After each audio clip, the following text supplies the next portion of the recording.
Resume the recording. Welcome, everyone. Welcome. This is Bridget Flynn. You are on The Queen's Home, your source for all things organization, decoration, and intuition for the female entrepreneur, because they are my people. The ladies are my people. And here is one of my favorite people, Emilie Karun of Emilie Karun Coaching. Emilie is a badass businessman. 4 kids? 4 kids. Puppy? Yes, she's 1, but she's still a puppy. And a husband. My business is always my baby. So, it's like having a 5th child.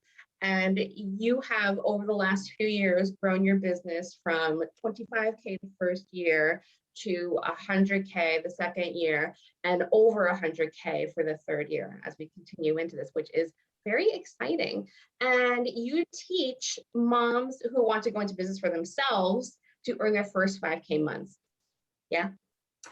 I help them really create a life and a business that supports their busy life instead of competing with it. And of course, we need to hit those numbers to really be able to do that. So we work on all of those things. We love profit. Profit's a good thing. Yes. Profit keeps the lights on. That's right. Wonderful. And I wanted Emilie to come on today because I don't have kids. And I do not know how Emilie does it all. Like, have all those kids, have the husband, keep the home, and still like manage time for looking as good as you do. Like you take a lot of care with your body, not because you're just beautiful, but also because it feels good and it contributes to your strength. Like you talk about this openly. And so I wanted to invite you on today to talk about how you stay organized and in tune while having a full big family and a full big business. Mm-hmm. So if you can tell us a little bit about yourself beyond that, that'd be great. Yeah, so I always wanted to be a mom. It was the only thing I ever wanted, actually. I thought that motherhood alone would be everything, that it would fill me up and it would be my happily ever after. But I woke up one day in my, probably at that time, late 20s, early 30s, with everything I ever wanted, and it wasn't enough. And that was a really hard, scary realization, because when you have it all and you want more, what do? I had a lot of guilt. I had a lot of shame. I had a lot of fear around what it meant about me, where I went from here. Of course, I love my family. I love my children, but I wanted to do something so much more than that. And that really kickstarted a long journey of self-discovery and unlearning a lot of things that I thought were true about what it meant to be a mom, what it meant to be a woman, and allowing myself to really connect with what I actually wanted. And I'm a firm believer in, this is something I will talk a lot about, in starting before you're ready and starting where you are with what you do know. And so for me, it felt like the first step. I didn't know where I was going, but I knew I wanted something. I knew I wanted a business. I knew I wanted to make some money of my own. And for me, a blog felt like that was like the path of least resistance for me. It felt like something I could start. It felt manageable. It felt like something I could do. And that blog quickly turned into a coaching business and has been growing, evolving, and changing ever since. And now I really help empower the mom who knows she's meant for more, who knows she wants to create a life that she loves in all areas, who wants the family and the business and the freedom and the self-expression and the creativity and the profits she needs to make it all happen and to live her best life. Really support her in making all of those things happen. That's beautiful. The impetus always has to come to make change, has to come from inside of us. It starts and ends with us. And you had that call. You're like, I got 4 kids, but there's something more. I always wanted to be a mom. Here I am being a mom, but I can feel there's something deeper inside of me that's calling to serve. Yes. And that is where a lot of service-based entrepreneurship is born. Mm-hmm. And you started with that path of least resistance. You're like, a blog, I can do it. You're a fantastic writer. I've read your stuff. Like, writing is, I don't know if you've had an education in it, but it seems like it's second nature to you. I love writing. Mm-hmm. Yeah. And so you started that blog, and through it, you built some momentum and you made decisions that transformed into your current business, Yes. So the message is really like, we all start somewhere.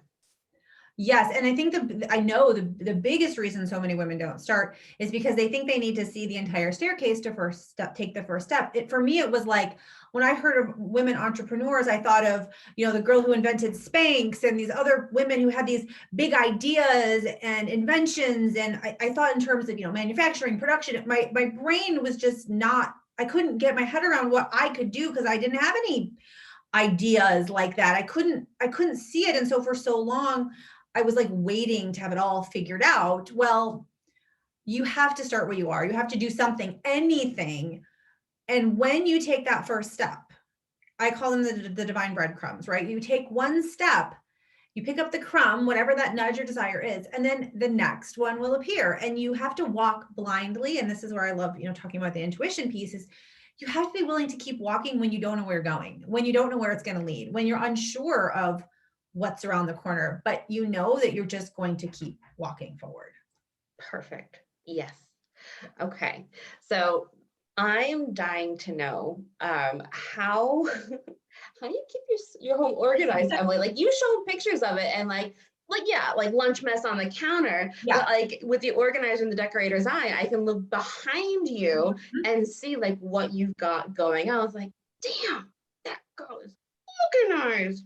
And it's not just like cabinets, it's also about the systems that are in place to help your family run and help your family function. So can you tell me like any of the systems that you are using to help your family run consistently so that you can also run your business? Yeah, I think you just have to be, it's funny because I've been doing it for so long. My oldest is 15. It's like, I don't even think about it. Even as you're saying this, I'm like, oh, I guess I do have systems, right? Because it becomes like a well-oiled machine, and which is actually great because then when the masculine supports the feminine, you don't think about it. It's just things are always happening that are giving you the freedom to do things. So some of my, I'm just going to kind of things that I know are helpful to me is, I don't keep junk. I am not, I'm a purger. So we clutter things that have any sort of, I cannot work and live when there's mess because it is a weight and it is emotional weight. So it's just simple things like every single night before we go to bed, we make sure the dishes are done. The dishes is loaded. We run the dishwasher, the counters are clean. So, and then every morning we empty the dishwasher. I mean, little routines like that, make sure that the dishes don't pile up, except when we didn't have a dishwasher and that was really challenging. I have systems for, grocery lists. So I'm a huge fan. My husband and I live in the Apple ecosystem and we have a shared reminder that's called groceries. And so I can just be like in my kitchen and be like, hey Siri, add bananas to my grocery list. And it goes to this shared list. And then whoever's in the store can check things off. So that gets organized super easily. I use Amazon Subscribe and Save for so many things. So the automation of things, I don't have to think about, oh, I need toilet paper. No, it just shows up on my door when I need it. My husband and I we use Google Calendars. So we're organizing and coordinating all the family activities so we can see each other, what we have going on. And then every single night we take 5 or 10 minutes to just talk about the next day, what's happening, who's going where, who's picking up, what needs considerations. Because with 4 kids and sports and activities and a dog, there is not one week where everything is the same. It is constantly changing. So it's looking at the next day, getting my head around it. I'm a big proponent of meal planning. So I know what I'm going to make, when I'm going to make, if this needs to be a crock pot night because I won't be home at dinner time to make dinner, or if we're going to maybe order out or something. So just being on top of things, ahead of things, those are really just a must to not just go insane. So those are just a few things. I could certainly go into more detail if you'd like, but. So it really, what you're saying is that the systems, they've evolved as the need has evolved, right? Correct. But it sounds like your largest system is about planning to stay ahead of the game. Yes. Yeah. Really, it is, because there's no room for curveball. Well, there is room for curveballs because you do have to, life happens, of course, but there's just no room for franticness. There's no room for, oh my gosh, running around. I mean, of course, we're human. Things happen. Kids forget things and balls get dropped, of course, but I minimize that as much as possible because we have to operate like a well-oiled machine. We just have to. There's no way that everybody can get where they need to be and have time for what matters if we don't treat it as important priorities that need to be prioritized. And I think that's one of the biggest, and I might be jumping around here, but one of the biggest things is that many moms, especially mom business owners, don't know what their priorities truly are. And so it makes it very hard when you're trying to do everything and be everything. There's not enough hours in the day. No, there's not. So in terms of, okay, so systems are one way to provide support for yourself. Yeah. What is another way? Like, this is systems, but then like there are other kinds of support, like the support of your husband. Like, I'm sure you had to have a conversation or several with him and be like, I need support. Have you hired anyone? So can you tell us about that? Yeah, so it was actually really, I don't want to say challenging, but it was a huge adjustment because I was a stay-at-home mom for 12 years before I started my business. And that was our decision, my choice. I wanted to be a stay-at-home mom. And so with that came very clear roles and responsibilities that I, as a stay-at-home mom, took on from day one of when we had our first baby. So I did all of the household, all of the bills, all of the scheduling, all of the shopping, all the cooking, all the cleaning, all the laundry. Like, that was my job per our arrangement. And when I started my business, that was a huge realization of, wait a minute, like, I can't continue to do things the way I've always done it. It made sense at that point. It no longer did. And what I see so many women doing is they start businesses and they have side hustles and they don't change or renegotiate that arrangement. So we have been very consciously over the last year and a half working together to not only manage tasks of, hey, I used to do this, but now I want you to do it, or how can we work together, but really taking the mental load off mom, because mom having the like emotional toll of remembering all of the things, like getting new winter coats and making doctor's appointments. And so one of the things that we've done is made huge lists of all of the things that need to be managed. Like, who reads the emails from school talking about, schedule changes, who's on top of sports things and getting paperwork back of who's doing doctor's appointment, who's checking in on those Amazon orders, and all the emotional and mental unseen labor, tried to quantify it on paper, and then really started having meaningful conversations. So now there's things like sports. He has taken on all of the sports management, because what usually happens in households is the mom will manage everything. And then she will tell, in a traditional marriage, she'll tell her partner, I need you to help with this. I need you to do that. And they think that that's helpful. And it is helpful. What we are failing to realize is we still are, if we're managing everything, that's a job in and of itself. So rather than me being the delegator of everything and in charge of all the things, that is so much stress we put on our shoulders. Now we have arranged where there are things that he manages. So sports, for example. So if I get an email from the coach, I know I can ignore it and he will handle it. And if he needs my help or we need to discuss, he'll bring it to me. So there's things I can shut my brain off on. I don't have to worry about. And we're still kind of working on that. And it really has been, especially as my business is growing, I'm still doing probably more than half, but we're working to find that. So it's just so much communication. It's so much talking, being open, asking for support. Like, is a huge part of it. And it can be very uncomfortable when for so long, my job was to just support him, support his career, support the family, support the house. Well, shifting into that has been a big transition and we can't underestimate that. Additionally, I have in recent years started hiring support around my house, which I had a lot of guilt and shame around. I felt very much like, how could I hire someone to clean my house when I can do it? And it costs so much money. And there was a lot of that.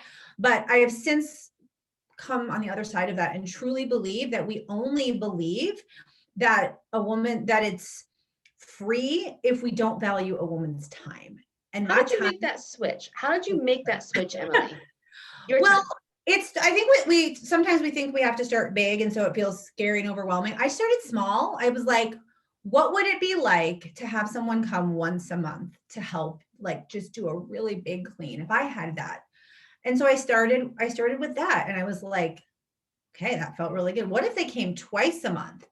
And then I started really realizing, because I always told myself, well, I can cancel it at any time. So that was really just try it was kind of the big thing. And then see how much it changed my life. Little things, like not only do I not now have to clean my house, when I walk past the stove and notice it's getting a little crusty, I'm like, oh, she'll be here Monday. And the mental weight of the stove is getting dirty. I have to do this. Like that is off. I've started hiring out my laundry getting cleaned, which has been a game changer. Literally, ladies, I fill these bags, I put them on my front step, I send a text message, someone picks them up, washes them, folds them, brings them back 6 hours later and leaves them on my front door. I mean, game changer. And if any of you are sort of like maybe rolling your eyes or thinking like, well, that must be nice, but I can't afford it. I totally understand. I felt the same way. But the truth is, you only think you can't afford it if you believe your time is worth nothing because it's already costing you. And we have to start valuing our time as much as we do our dollars. And that is a game changer. If you want to grow a business, if you want to value your well-being, we have to start looking at our time differently. And so I hire my laundry out. I've been using Instacart a lot more ever since, I think so many of us have since the pandemic. But I like going to the grocery store. I prefer it, but there's times and there's weeks where it's like not going to happen. Bring it to me. And I lean into that. I have a sitter to help because there are logistically some nights where I have a son at a football game an hour away with my husband and 3 other kids in sports, and I can't make it happen. So I have someone help pick up and drop off and all those things. So I'm looking for more things to hire because one of the things I don't have an assistant in my business. I've thought about it. I'm sure I will at some point. I've had little subcontracted things, but for me, I want to contract out the things I don't want to do. And right now I'm just loving all the things in my business. So I don't really want to give that up, but I'll give the laundry up any day of the week. Oh gosh, no joke. Yeah. Okay. So you've learned to gather you learned to ask for and gather around you the support that you needed in your family in order to birth this new baby. And now it's a toddler. Mm-hmm. What's that? My kids do a lot too. Yes. Yeah. My mom, I love this thing. My mom always says, if it can reach the baseboards, it can dust it. Yeah, right. It's very Midwestern, I think. My oldest 2 do their laundry. The cleaners do not clean their bedrooms. They need to clean their own rooms. They do their help with the dog. Like they should probably do more, but they do.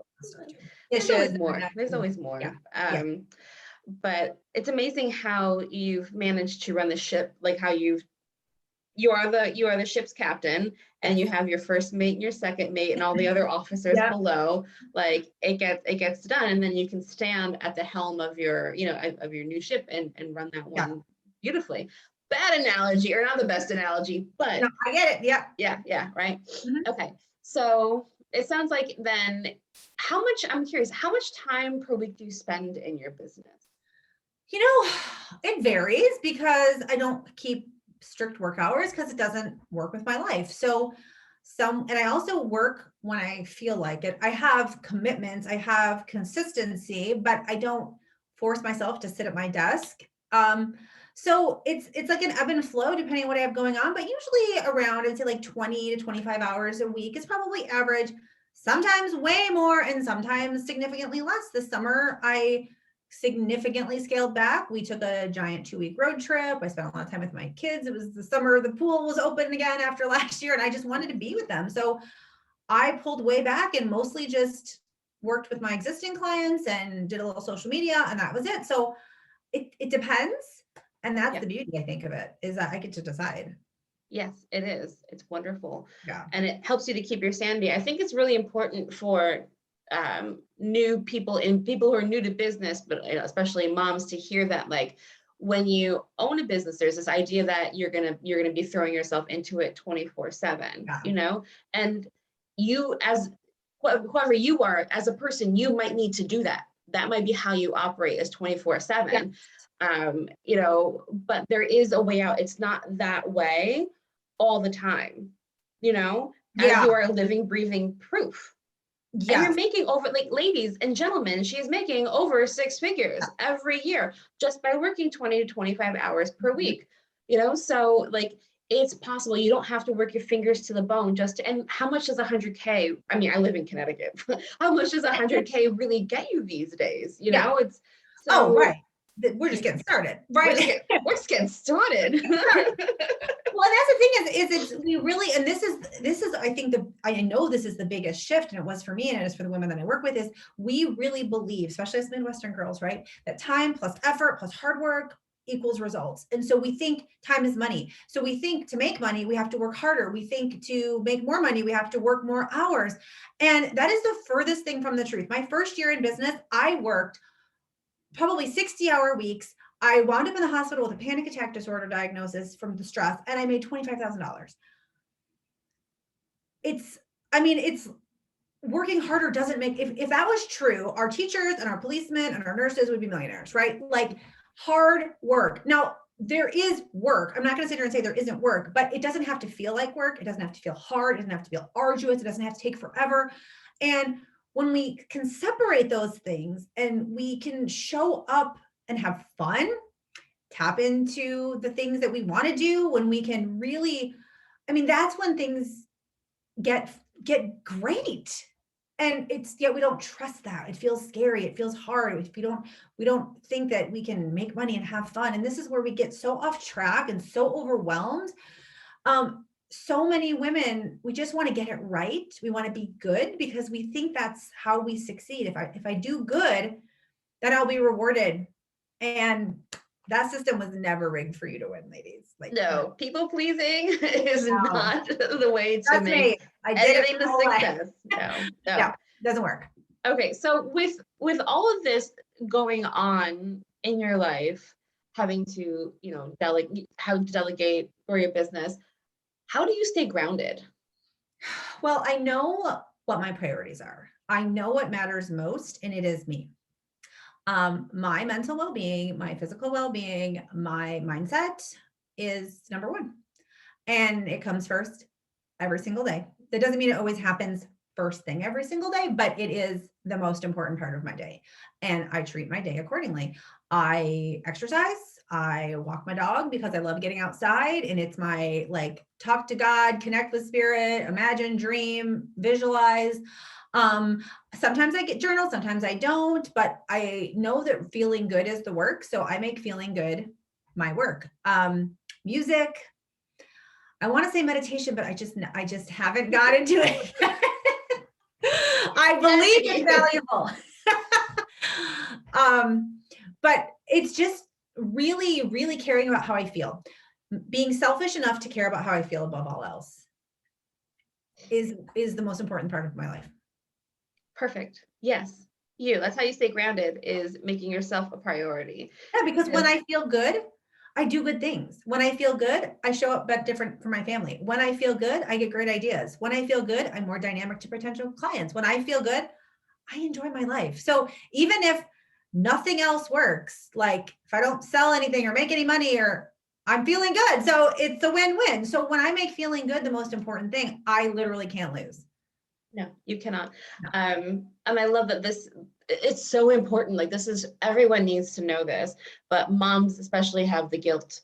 And like, I want moms to put themselves first, because I have seen what happens as two women, as their children grow up, and their child is still like 20 years old, about 20 years old, 25 years old, and they're still running around trying to please that kid. Right. They never put themselves first. They're like losing hair, they're overweight, they're stressed, there's nothing. They don't feel, there's no juice in their lives anymore. Yes. You know? Well, and the thing that we have to fight against it, right? Because everyone says that to be a good mom, you have to be selfless. You have to put your children first. A good mom works the hard, right? My new affirmation, which has changed my life, is I can never be the mom I want to be while denying the woman I am. And I will not tell my daughter and show her that being a woman means growing up and losing yourself. I will not teach her that love is self-sacrifice. Hell no. I will not have my sons believe that a woman's worth is to serve everyone and disappear and cease to exist. And the only way that I can teach her that is to do it. And the only way I can be a model, not a martyr, as Glennon Doyle was said, is to be the woman I want her to be. to live it, to be it, to breathe it. And that is hard in a world that wants to tell you to disappear and call it love. But it is worthy work, important work, and necessary work. It's amazing. Yes, so agreed. Whew, that's good stuff, Em. I'm gonna get on my high horse. Stay on that high horse. We got more to talk about. Yeah, go to church today. It's Sunday. So I want to ask you questions, because we talked about, spirit and your intuition and everything. And I, as an intuitive and intuition coach, I also like that having your intuition in your business to help you to grow your business is huge. So I wanted to ask you, how has developing your intuition helped you to grow your business into 6 figures? It is 1000% responsible. It is everything. It is the only thing you need. And I know people, it can feel a little irritating to hear that because you just want to know like how many emails to send and what to sell. But I believe, and I see this in my children. So moms, you see this. When we come here, we have everything we need. We know who we are. We know, look at my daughter. She's 7 now, but like even when she was 2 or 3, she knew who she was. She knew what she wanted. She knew what she liked. She knew what she didn't like. And she wasn't afraid to tell you. And she walked around bright and alive and just completely fabulous, right? Wearing her tutu to the grocery store. She didn't care. But what happens is we learn to be quiet and tone down and become who the world wants us to be. And who do I need to be? The world will ask you who you are. And if you do not know, the world will tell you. And that's what happens to women is we become who we think we need to be to succeed. And so we cut ourselves off from who we really are, which is our intuition, which is our magic, which is everything that we need. And then we spend our lives becoming good wives and good workers and good students and people pleasers. And we become who we think we need to be to succeed. And we slay ourselves on the altar of good. And we wake up somewhere, maybe our 20s, 30s, 40s, and we're like, wait a minute. I did everything I was supposed to do. I followed all the rules. I did everything right. Why isn't it more beautiful than this? And truly, how we find our way towards everything we want is by throwing all those rules and those things out the window and coming back to the intuition, and that is what has changed and grown my business more than anything. That first year that I killed myself asking the world, how do I grow my business? What do you want from me? What will sell? What will you buy? What do you want? What do I do? What do I do? What do I do? I was asking everyone but myself and I made no freaking money and I exhausted myself. When I started saying, what do I have to say? What do I want to scream from the rooftops? What do I want to talk about? What do I want to sell? How do I want to price? And some of it's trial and error, right? So the second year in business was a whole lot of, I'm going to try this and I'm going to try that. And I was trying all kinds of things to figure out, what do I want? Not as what does some guru tell me I need to do? And so trusting, and that is my intuition, is my desires, right? My desire to do a certain thing, say a certain thing. I think sometimes when we hear intuition, we think of it as either like some spooky thing or some like stroke of lightning from somewhere outside of us. It's just like, what do I want? What feels good? What do I want to do, say, sell, create, and trusting and believing that that is enough. And that's where the problem comes in, is we're like, well, what do I know? Or who would buy and that's where we really block ourselves. So when I started asking the better questions, I started getting better answers. And that really changed everything. So it's everything. It's creating a business for me Yeah. that I love. That makes money. That does make money, because even in that, so you had that second year, which sent you into like a downward spiral, a panic attack. And I'm sure you were like, oh, first year. Yeah. First year. Yeah. And then the second year, like, I'm just going to ask myself, and you still didn't quite know, but you made those exploratory questions and you shared. And I love people to fail fast in real time without fear. And I mean, there was fear, I shouldn't say that, but without stopping. So it was like, maybe it's this, I'll try it. Oh, I don't know, I didn't like it. Or that didn't go the way I thought. Or I love that, but it didn't quite work, but it lit me up. And so it's like, you're collecting this evidence of who you are as a business owner, because you don't know. Yeah. And you still made money. I still made money. I did. Yeah. So, you worked yourself into up to 100K for that year, which just goes to show, like, 'cause I know, like, I've been there when I want to start my business. I started mine out of like sheer desperation 8 years ago when I was in Silicon Valley. I was like, I cannot waitress anymore. What am I going to do? And I wanted to work for myself. I have almost always wanted to work for myself. And I just like threw myself into organizing, but there was just so much fear. And so to like, it's like about like showing up and like who I was as a business. Well, when I first started, it was just hand to mouth, really. Yeah. Yeah. It was like, who wants to hire me? Anybody? Okay. Yeah. And then, but I remember as I wanted to go, like, I was like, there's something more inside of me. There's something deeper that wants to come out and be of service. I want to bring that intuitive side of myself out and also be of service. And I was really scared to do that. And so I was like, well, I wanted to do it all online, like the organizing in person, organizing online, intuitive coaching. I didn't know what I was going to do. And then I was like, well, I'm going to do it online. Okay. So I was like, well, I have to have all of this idea. I have to have it all down and finished and like the big, like polished version, because that's the perfectionist / people pleaser.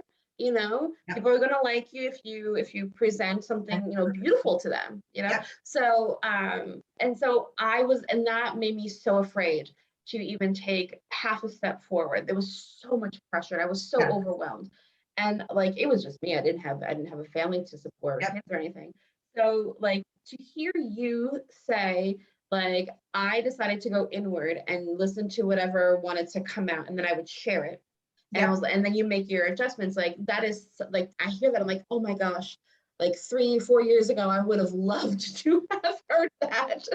I think the problem is though, and this is where it's so easy to hear it, but to really believe it for yourself is the work. Because I mean, I heard that years before I listened.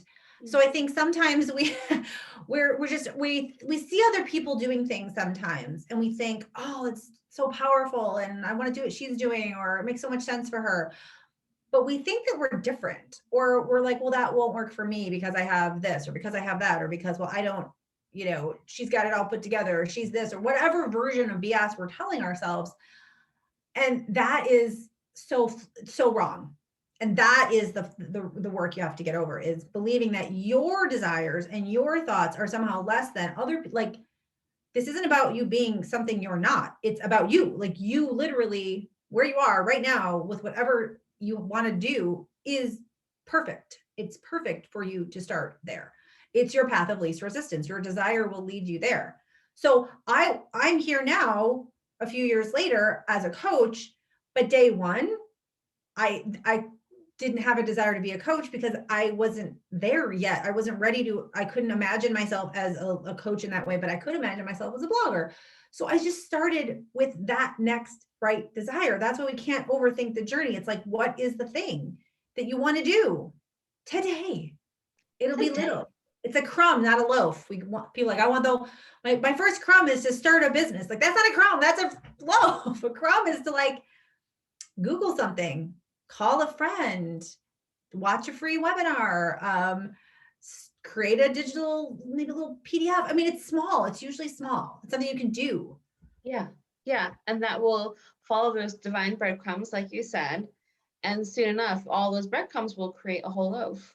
Well, and the thing is too, is it's like, I don't know where I'm going tomorrow. I don't know what I'm doing next year. I don't know where, like, I'm still walking the walk of not knowing. But we have this illusion and this obsession with the before and after. We live in a before and after society. So it's like, once I get there, then I'll arrive, right? So we have to know there, and we're chasing there. When you fall in love with the journey of making money, serving clients, having fun, building a life, then I don't have to rush through this part to get there, because I can be here, because here is pretty great. And there, I don't even know where there is. So I'll worry about that when I get there. Like, that presence, especially as a busy mom, is such a game changer. We have to just fall in love with today.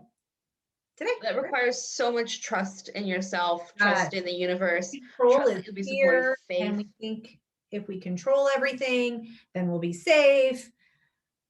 I don't control. I control what I can. I control my systems. I control my structures. I make sure that all of the things that need to happen. And then I leave space for synchronicities, coincidences, magic, inspiration, intuition. I literally create space for that. Because if you don't, you ain't gonna get it. No, that's so true. How did you scale to your first 5K months? Actually, you know what's really funny? My first month that I ever made $1 was a 5K month. So I did not get a paying client for my first 6 months in business. And I was working super hard. And I think you'll love this story, Richard, because it's so much about our belief and it's about our alignment with what we want. And so I wanted private clients. I was posting and sharing, DMing and, doing all the things, sales calls. And I was trying to get that first client and it wasn't happening and it wasn't happening. It wasn't happening. I think I'd made it so big and I had so much meaning around why haven't I got here yet? And like all of that stuff. And I finally decided, I'm like, Katrina Ruth calls it can I say bad words on here? Oh yeah. Katrina Ruth calls it your fuck this shit moment, where I was like, fuck this shit. This is ridiculous. I'm good at what I do. Like I should have clients. And I'm like, I'm going to have a flash sale for 30 days of private coaching for $250. And if people don't buy it, they're stupid. And what that really did was that gave me like energetic permission. It's something shifted. And I was like, I had shifted into a woman who gets paid is what happened. And I lowered the price. One person bought it, but 4 people bought my $1,500 package. And so that was the path of least resistance to me energetically being available to get paid. Now I went into yo-yo after that. I didn't stay up there, but it was really deciding. And this is why shifting your identity for these quantum leaps is so important is I'm a woman who gets paid, period. And that was really what opened the door to like, oh, thank you. We've been waiting. Here you go. I love that. Oops, just bumped my table. That's a really good story. Talk about a flipping quantum leap. That is like going from nothing to your first $5,000. Like that's like the first month you earned anything. Yep. Because you stopped asking for permission, because you listened to that inner self who was like, the divine breadcrumb was like, let's just do this, Yep.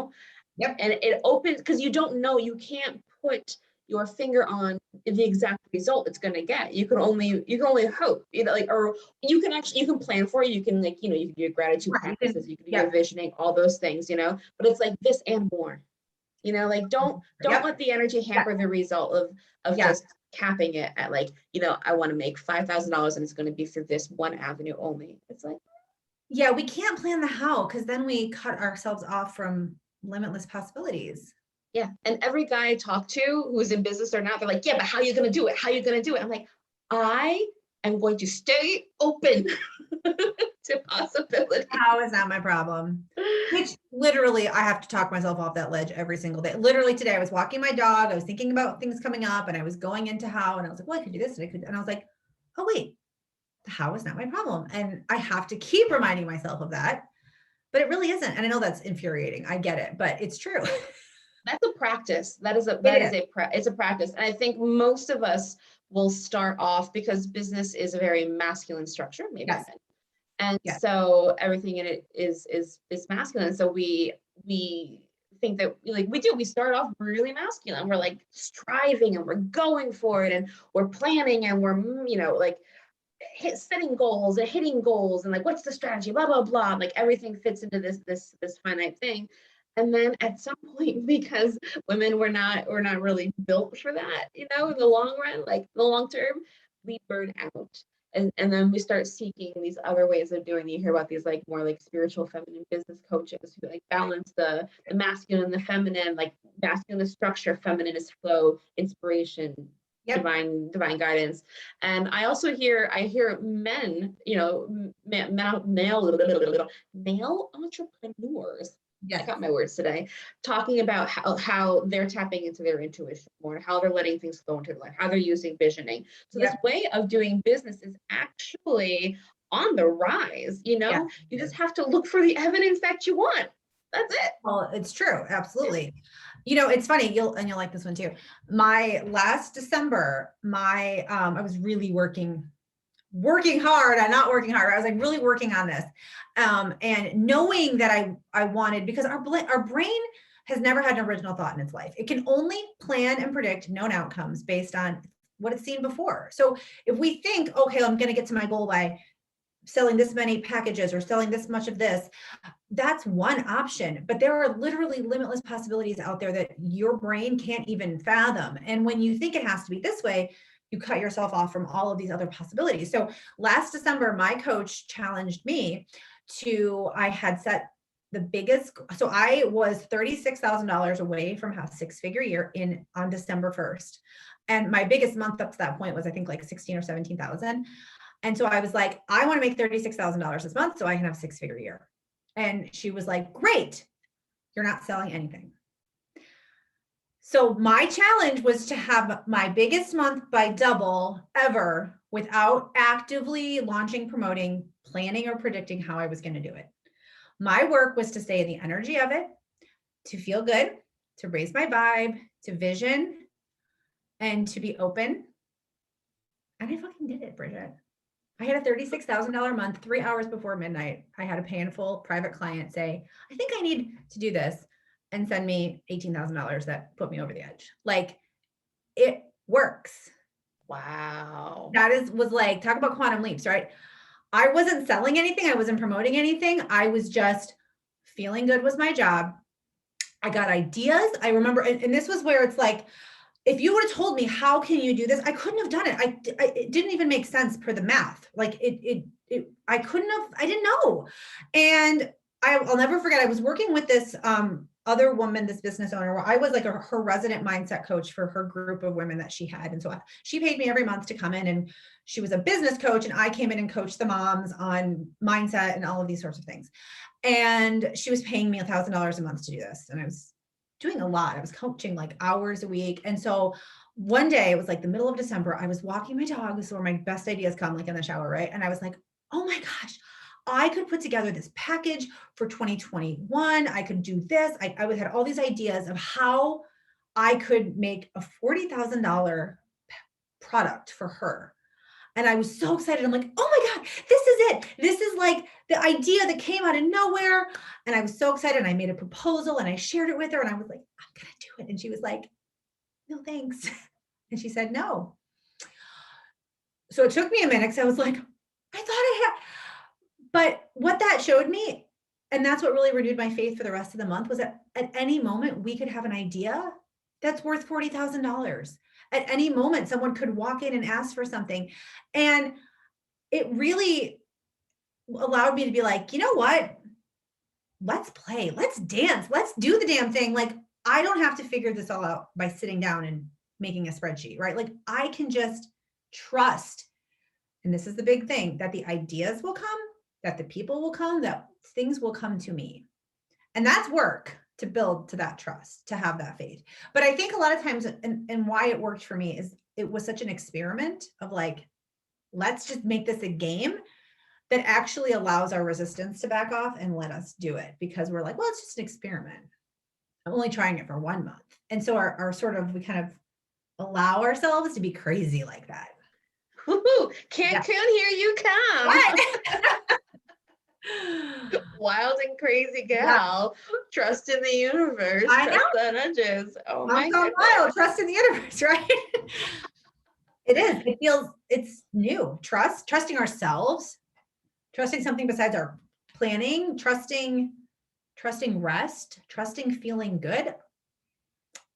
It's too good to be true, right? That's not the Midwestern way. Yeah, no. It's easy, it's bad, it's suspicious, it's dangerous, right? I mean, that's like, yeah, we don't trust feeling good. We don't trust ease. No, I've been watching Seinfeld. Like, I've just been going through the seasons because it's such a good show. Yeah. And like Jerry's mistrust, Jerry and George, like all like their mistrust of people. They're like, he's like, nope, it's too good. It's too good. Yeah. I'm like, Jerry, no, trust. This is why you haven't had like a steady relationship for like 6 seasons. You don't trust. You find something wrong and you shove it away, you know? No, we don't trust feeling good. It's uncomfortable because we think sacrifice and struggle equals reward. So if I'm not sacrificing or struggling, then it's not going to work. Now, I'd like to hop into the new paradigm and live there, please. Yes, please. Yes, please. Yes, And you please. can do that in your first year in business. You can. Yeah. There's a You whole can. new way of doing business out there. Yes. And when you're starting out, like you typically go that more structured masculine way. Yeah. But there's no such, like, nothing exists in a vacuum. Like, if you can do it in your business, you can do it in your life. And if you do it in your life, you can do it in your business. Right, because as far as I'm concerned, they're one and the same. I hate the idea of work-life balance. So especially as moms who are like, have to balance it all. Balance is precarious. Balance is like riding a bicycle. It requires constant motion or you crash, which is why it feels like you can't slow down, because you're trying to balance. And if you will crash if you have to keep moving. Yeah. So slowing down means everything does fall down. So I don't believe in balance. I believe in harmony. I believe in knowing what season I'm in. Am I in a season of business building? Am I in a season of family? Am I in a season of health? That season takes a priority and the other things take a back seat. And I move between seasons, in and out of seasons. So at the end of the day, everybody gets their time, but not at the same time. Because there's only one of it's liberating to say, you're not a priority. Wait over there. And you still get to be of service and impact lives. Yeah. You still get to build a business and you still get to make money. Like, yeah. You don't have to sacrifice one for the other. I mean, Bridget, I can give you so many examples of times when I thought, so we got a pandemic puppy, right? And dang it. Was very challenging. She's a terrier, she's a puppy, she's got all kinds of anxiety, she's like high maintenance. And this was right a few months after we got her, and we were having some potty training challenges. And I was like, you know what? I am prioritizing this. And I don't care if I don't make any money in my business, because I can't go crazy trying to do everything. So I am going to just decelerate on the business and focus on this freaking dog and get it dealt with. And I literally said, God, if you want me to make money, send me freaking clients, because I can't think about it right now. A week later, I had 2 painful private clients. And I had one of like the biggest months of that summer because I allowed it. I said, it's not up to me. And it's okay and this is the part where we get stuck. I made it okay if I didn't make money, because when we need to make money, we repel money. When we're like, I'm good either way, I'm a match for being good, then I'm good with or without the money. Oh, but you're good, so here's the money. It's like, yeah, it's like with a guy, it's like, it's exactly like a guy. I need you. Like, it's so repulsive. Like, I see people, men and women do, like, I need you. It's like, well, the moment you're like, I'm good, I'm living my life, I'm doing my things. Hey, you hot stuff, come over here, play with me. That's it. I always say, like, money doesn't want to be the source of your joy. Money doesn't want to be the source of your safety and security. That's not money's job. Money's job is to come over and play and buy cool shit and go on trips. Money wants to have fun. It doesn't want to give you a sense of validation. That's like way bigger than money. So get it on your own and money will come play with you. That's right. Yes. Money wants to go on a flirty vacation. Money don't want to be the source of your self-worth. Oh, Lord, that's heavy. No, so well put. So well put. But we're so tied up in it's the fear and the control and money and worthiness. I mean, this is the shit. This all sounds great and fun, but this is the shit we got to get through to get on the other side of this, so that we can play in this way. We have to allow ourselves. We have to believe it's possible. We have to let go of the control and the fear and the death grip that is running our lives, which most of us don't even realize because we're too busy being good. We have no idea that we're not free at all. We are bonded. We are in bondage of all of these things. And that is why I really do believe starting a business is one of the biggest personal development things in the world. Like, you will find out who you are, what you're made of, where your problems are, what shit's in your way, what beliefs, like all that stuff comes to the surface when you do something outside of your comfort zone, which is great because then you can fix them all. Oh, I didn't know that was there. I'm just going to fix this now. It keeps coming forever, yeah. We're like, oh, look at that. Oh my Lord. Who knew I had that thing, Yeah. And we only see it because one layer of it has peeled away. Like, when people do decluttering with me for the first time, I'm like, and they have like a big thing in their home, big mess. I'm like, we are going to do 2, possibly 3 rounds of the decluttering. They're like, what? That's going to be so expensive. I'm like, this is an investment in yourself, investment in your home and in your well-being. All right. And the reason why is because you need to do that first round of purging because you can only see so much in yourself and in your environment, right? And so, but you also get used to the decluttering process. You exercise that muscle. You start asking yourself better questions of, do I really need this? Why do I want it? You know? And then, you know, you live in that way for a couple of months. Then we do the second round of purging. And then you can like, and you get lighter and lighter. You get rid of more and more stuff. And it's easier to make the decisions. And you have grown as a person. My clients always say, they say like, I feel brought back to myself. I'm more intuitive, like everything. They're like, I'm brought back to myself. I love that so much, Bridget, because that's exactly how it works. And it's so like that. And it's not about, and I'm sure it's exactly the same for you. My job isn't to show a woman how to do anything. My job is to teach her how to lead herself, to teach her how to trust herself, hear herself, free herself. And so, yeah, we learn all kinds of cool things together, but what you're learning is how to apply what I'm teaching to you, to be able to look at that drawer, to be able to, you know, right? Like that's invaluable. You'll have that forever, to know yourself, to be free of those things. Like, we're doing some good work in the world, Bridget. We are, darling. We are doing some good work in the world. Emilie, I would love to know, let's leave peeps with this. What is your top tip for busy moms who want to start their own business? Well, I could sit here and think of a million things, but like what just comes to the top of mind is just start. And I know that sounds like where? Anywhere. Start researching, start Googling, start following people, start doing free resource, just start anything. Because when you start, even if it's just reading an article, it's going to give you a new idea. Oh, and that will lead to a new idea. And in the beginning, it will probably be a whole lot of, I don't want to say research, that sounds very like academic, but it'll be a lot of exploring. It'll be a lot of looking around. It'll be a lot of sort of checking things out. Imagine if you went to like a new city, you would kind of start by just sort of maybe looking at looking online or reading a blog. Like you would just start high level and you would kind of scope things out, and then you might narrow in a little, and then you might, so you're just start looking, exploring. And I promise if you do that with intention and consistency, so it's not just like an afterthought, and you continue to do that, you will be led for when the student is ready, the teacher appears. That's right. We just have to that start, those little steps, just keep us in the momentum. Keep taking, and yes, let the momentum build, but keep taking action. So it's not, oh, I have an idea and I'll Google this thing and then I'll read a thing and then I do nothing for 6 months. It's, you have to have the intention of continually taking the next step, no matter how small, just continue to walk forward. Beautiful. I love it.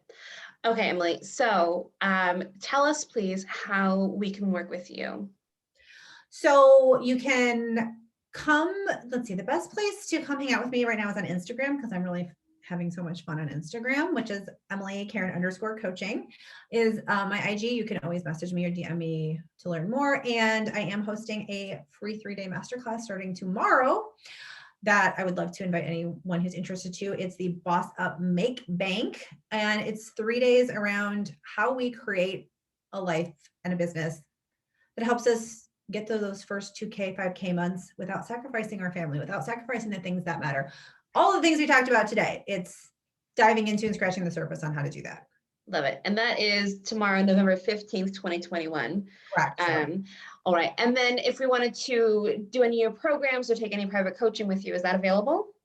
It is. I will be opening the doors soon to my Badass Boss Mom Academy, which is my signature group program where we work together for 6 months in a group with other moms to help you step out of uncertainty, because that's all this is uncertainty of what do I want? What am I doing? How do I do it? So we step out of uncertainty and into badass so you can get paid like a boss, because you're already a boss. You just need to get paid like and doing it in a way that you love. And then I do have limited one-on-one private coaching spots available. So if that's something you're interested in, we can chat and see if you're a fit or not. Just DM you for that. DM me for that. Yep. wonderful. I'll include those links in the notes. And Emilie, thank you so much for coming on and sharing your wisdom, sharing your systems for keeping your home organized, how you have received support in your life in order to grow your business to its first six-figure year while being a boss mom. Yeah. Thank you so much for having me, Bridget. It's so nice to be here with you. Thank you. All right, I'm gonna stop this recording. Actually, I'm gonna stop the live on Facebook first. There we go. And then I'm gonna